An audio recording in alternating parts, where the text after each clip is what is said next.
అందరికీ నమస్కారం అండి. అక్షయ తృతీయ ఏ రోజు వస్తుంది? అక్షయ తృతీయ నాడు ఏమేం కొనాలి? బంగారం తప్పనిసరి కొనాలా? బంగారం కొనలేని వారు ఏం చేయాలి? ఏం దానాలు చేయాలి? అక్షయ తృతీయ విశిష్టత మరియు ఏ దేవుణ్ణి పూజించాలి? వీటి గురించి తెలుసుకుందాము. వీడియో చివరి వరకు చూడండి. నచ్చితే లైక్ చేయండి. అక్షయ తృతీయ 2024 సంవత్సరంలో ఎప్పుడు వచ్చింది? విశిష్టత గురించి తెలుసుకుందాం.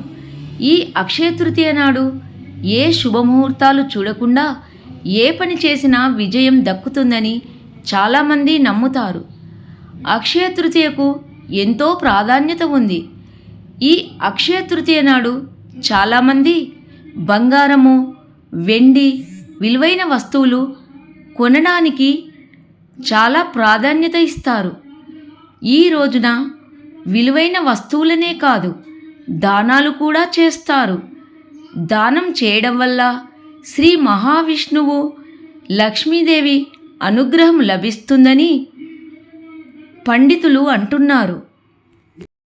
అక్షయము అంటే ఎప్పటికీ తరగనిది అని అర్థము. హిందూ పురాణాల ప్రకారము వేదవ్యాసుని మహావిష్ణువు అవతారముగా చెబుతారు. అక్షయ తృతీయ రోజున మహాభారతాన్ని వ్యాసుడు రాయడం మొదలుపెట్టాడు. ఈ అక్షయ తృతీయ రోజున్నే గంగాదేవి దివి నుండి భూమికి వచ్చిన రోజు. ఈ అక్షయ తృతీయ రోజున్నే లక్ష్మీదేవిని పూజించి ధనవంతుడయ్యాడు కుబేరుడు. ఈ అక్షయ తృతీయ రోజున్నే మహాభారతములో ద్రౌపదికి శ్రీకృష్ణ భగవానుడు చీరను ప్రసాదించిన రోజు ఈ అక్షయ తృతీయ రోజు నాడే. అక్షయ తృతీయ రోజు చాలామంది బంగారంతో పాటు విలువైన వస్తువులను కొంటారు. ఎందుకంటే తమ సంపద, శ్రేయస్సు అక్షయంగా పెరుగుతుందని నమ్ముతారు. ఈ రోజున శ్రీకృష్ణుడు యుధిష్ఠరునికి అక్షయపాత్ర ఇచ్చాడు. ఇందులో ఉండే ఆహార పదార్థాలు ఎప్పటికీ అక్షయంగా ఉంటాయి. బంగారం కొనలేని వారు శంఖమును కొనుక్కోవచ్చు. శివలింగాన్ని కూడా కొని ఇంటికి తీసుకురావడం చాలా మంచిది. మరియు మట్టి కుండను కూడా కొనుక్కోవచ్చు. దానిని దానం కూడా చేయవచ్చును. లక్ష్మీదేవికి ఇష్టమైన గవ్వలను కొనుక్కొని ఇంటికి వచ్చిన బంగారం కొనిన ఫలితం వస్తుందని అంటారు. అసలు అక్షయ తృతీయ నాడు బంగారం కొనాలని ఏమీ లేదు. వీలున్నవారు కొనుక్కుంటే మంచిది. కానీ మధ్యతరగతి వారు అప్పు చేసి కొనకపోయినా పర్వాలేదు. కానీ బంగారం కొనటంలో నిజం అనేది ఉంది. అది ఏమిటంటే బంగారమును కొని లక్ష్మీదేవి ముందు పెట్టి పూజించి బ్రాహ్మణునికి దానం ఇవ్వాలి. ఇలా దానం చేయడం వలన వారి ఇంట్లో బంగారం అక్షయం అవుతుందని అంటారు. ఈ అక్షయ తృతీయ రోజున కొబ్బరికాయ, మజ్జిగ, నువ్వులు, కొత్త బట్టలు, పసుపు, కుంకుమ, గంధము, మారేడు దళము వీటిని దానము చేస్తే విద్యలో అభివృద్ధి కలుగుతుందని, జరుగుతుందని మరియు కుటుంబంలో కూడా అభివృద్ధి జరుగుతుందని అంటారు. చెప్పులు దానం చేస్తే ముక్తి కలుగుతుందని చెబుతారు. ఈ అక్షయ తృతీయ రోజు ఏ శుభకార్యాలైనా చేసుకోవచ్చును. అక్షయ తృతీయ రోజు బంగారం కొనకపోయినా పర్వాలేదు.